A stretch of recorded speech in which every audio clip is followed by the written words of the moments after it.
It was late, the kind of night where the air feels calm. Almost too calm. Students were drifting back to their dorms. Laughter faded into silence.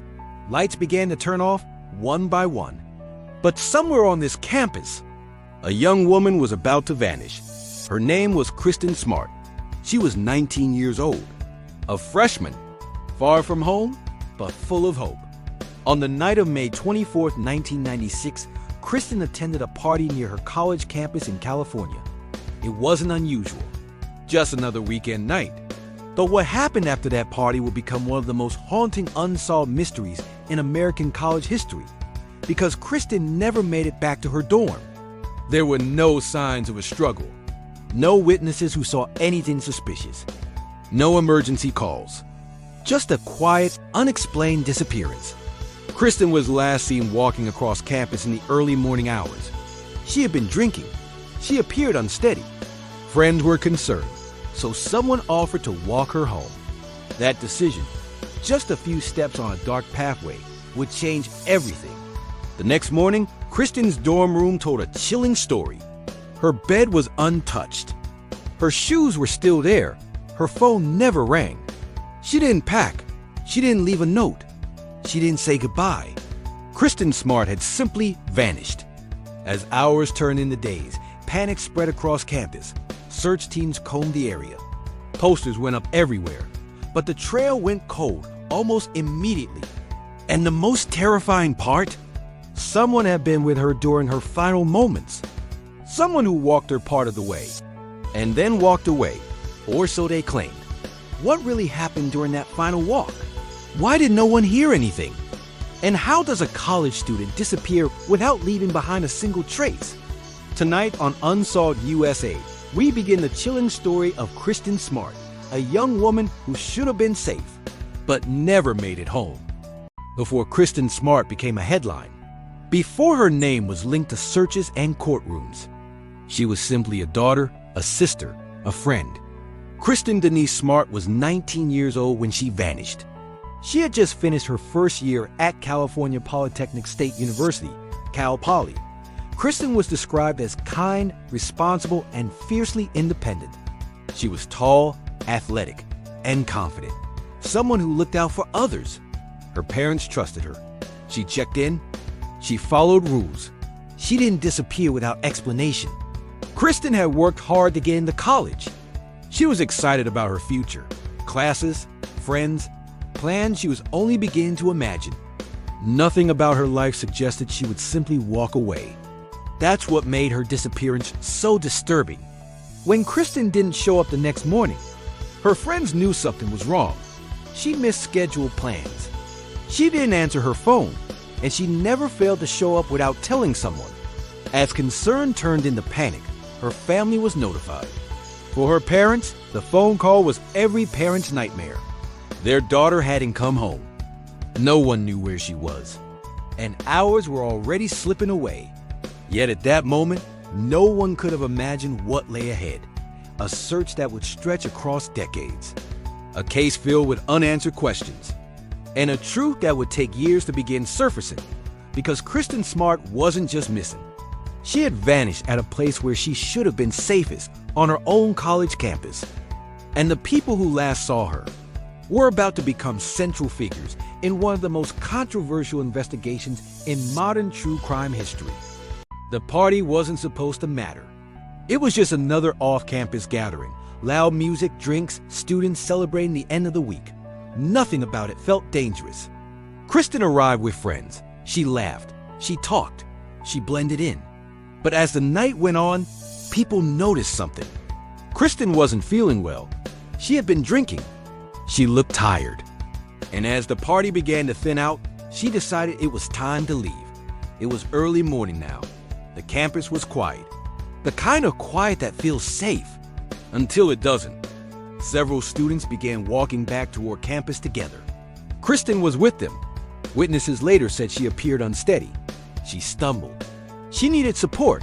That's when one student stepped forward. Paul Flores. He told others he would make sure Kristin got back to her dorm safely. Some walked ahead. Some peeled off in different directions. And eventually, Kristin and Paul were alone. The distance to her dorm wasn't far. Just a short walk across familiar paths. But somewhere along that route, something went wrong. Kristin never arrived. Paul would later tell investigators he walked her part of the way, then claimed she continued on alone. But witnesses remembered something else. They remembered how close he stayed, how he insisted on walking with her, how Kristin was struggling. And the question investigators would ask again and again was simple. If Paul walked her home, how did she disappear? By sunrise, the campus woke up as usual, but Kristin Smart was already gone. And no one knew it yet, but this final walk would become the most scrutinized path in true crime history. When Kristin Smart didn't return to her dorm, confusion quickly turned into concern. Friends searched nearby rooms. They checked common areas. They waited. But as hours passed, the truth became impossible to ignore. Kristin was missing. Investigators began asking questions, starting with the people who had seen her last. Again and again, one name surfaced: Paul Flores. He told police he walked Kristin part of the way back to campus. He said she was fine. He said she continued on alone. But his story didn't sit right. Witnesses remembered Kristin barely able to stand. They remembered Paul staying close. They remembered him insisting on helping her. And yet, somehow, he claimed she simply vanished after they separated. Then came the details. Paul had a black eye. He said it was from basketball. Investigators noted it. They noted his inconsistencies. They noted how his timeline shifted. But there was a problem. There was no body, no crime scene, no physical evidence. And without those things, suspicion wasn't enough. Paul Flores was questioned, then released. Kristin Smart was still missing.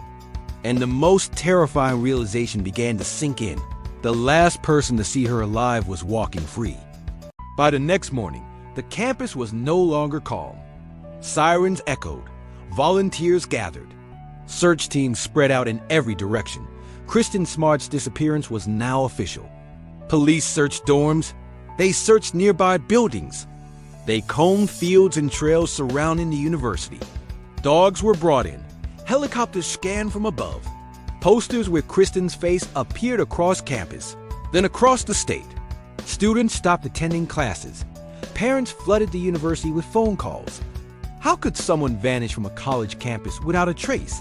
But as days passed, something unsettling became clear. The trail was cold. No clothing was found. No personal belongings. No signs of where Kristin had gone. And the most painful realization of all, time was working against them. Evidence fades. Memories blur. Opportunities disappear. Investigators would later admit crucial mistakes were made in the early days. Moments that could never be recovered. And as the search slowly scaled back, one truth became unavoidable. Kristin Smart had not walked away. Something had happened to her. And whoever was responsible had disappeared into plain sight. As weeks turned into months, and months into years, Kristin Smart was still missing. The searches ended. The headlines faded. But the suspicion never did. One name continued to follow the case: Paul Flores. Though never charged, he remained under quiet scrutiny. Rumors spread. Allegations surfaced. Whispers followed him wherever he went. Friends distanced themselves. Employers heard the stories. And yet, nothing ever stuck. Without Kristin's body, prosecutors said their hands were tied. No crime scene, no physical proof, just unanswered questions. Meanwhile, Kristin's family lived in a permanent state of uncertainty. Every phone call brought hope. Every year passed without answers. They watched as the man suspected of being involved in their daughter's disappearance continued his life moving, working, living freely. For them, time did not move forward. It froze. And beneath the surface of this quiet case, something unsettling was growing. A feeling that the truth was still there, buried, hidden, waiting. And one day, it would resurface. For Kristin Smart's family, giving up was never an option. While the world slowly moved on, they stayed behind, holding on to questions no one could answer. Kristin's parents became her voice. They spoke to reporters. they organized searches. They pressured law enforcement to keep the case alive. Every year, they marked the date she disappeared, not with silence, but with determination. They refused to let Kristin become just another forgotten name. As time passed, public interest faded. But behind the scenes, investigators continued watching. New witnesses came forward, old statements were revisited, and technology slowly caught up to a case that had waited decades. The pressure built quietly, and eventually, after years of silence, the ground beneath this case began to shift. Because sometimes justice doesn't arrive quickly. Sometimes it waits. Decades had passed since Kristin Smart vanished. Years of uncertainty, years of silence, years where answers seemed impossible. But then the tide began to turn. Investigators re-examined the evidence. Witnesses who had stayed quiet for years finally spoke up. New technology allowed law enforcement to dig deeper than ever before. Ground-penetrating radar was used. Searches that had once seemed hopeless were renewed. Every corner, every shadow was revisited. And suddenly, the pieces started to fit. The focus returned to the man who had walked her part of the way, Paul Flores. For years, he had avoided scrutiny, but now the case was coming alive in a way that couldn't be ignored. Old inconsistencies became new clues. Hidden truths were unearthed, and the long, cold case began to feel hot again. Finally, after decades of waiting, justice, long delayed, was beginning to take shape. For Kristin's family, for the investigators, and for every viewer watching this story unfold, hope was no longer a whisper. It was real. For more than 2 decades, Kristin Smart's disappearance had haunted her family, her friends, and a community that refused to forget her. And then, finally, a breakthrough. Paul Flores and his father were arrested in connection with Kristin's disappearance. The news sent shockwaves. For years, the suspect had walked freely, but now the weight of decades of unanswered questions came crashing down. Courtrooms were filled with journalists, investigators, and those who had never given up hope. The trial became a reckoning, a painstaking retelling of events from that fateful night in 1996. The prosecution laid out a timeline. Kristin at the party. Kristin leaving with Paul Flores. The last moment she was seen alive. And the long trail of inconsistencies that had haunted the case for years. Each piece of evidence, each witness account, added another layer of tension. Every detail raised new questions. How did she vanish without a trace? Why were the clues so carefully hidden? And most chillingly, what had truly happened during those final minutes? For Kristin's parents, the courtroom was a place of grief and hope intertwined. Years of fear, frustration, and unanswered questions culminated in these moments. The pain of the past collided with the possibility of justice. The case reminded everyone watching that sometimes justice is delayed but not denied. And while the answers could never bring back Kristin, they offered something nearly as powerful: truth, clarity, and the start of closure. But even as the courtroom drama unfolded, one reality remained. Some mysteries leave scars that last a lifetime. Some cases are solved in the headlines, but the echoes of loss, questions, and heartbreak linger forever. Kristin Smart never made it home that night. Her story is more than a disappearance. It's a haunting reminder of how quickly life can change. For decades, questions swirled. Where was she taken? What really happened on that quiet campus? And why did it take so long for justice to catch up? Even after arrests, even after courtroom testimony, the mystery leaves an uncomfortable emptiness. Her parents live with a lifetime of what-ifs. Her friends replay that final night in their minds, searching for answers that may never fully come. And yet, there is hope. The truth, slowly revealed, honors Kristin. It reminds the world that someone loved her deeply, and that the pursuit of justice, no matter how long it takes, is never in vain. Some stories don't end neatly. Some disappearances leave questions that echo across decades.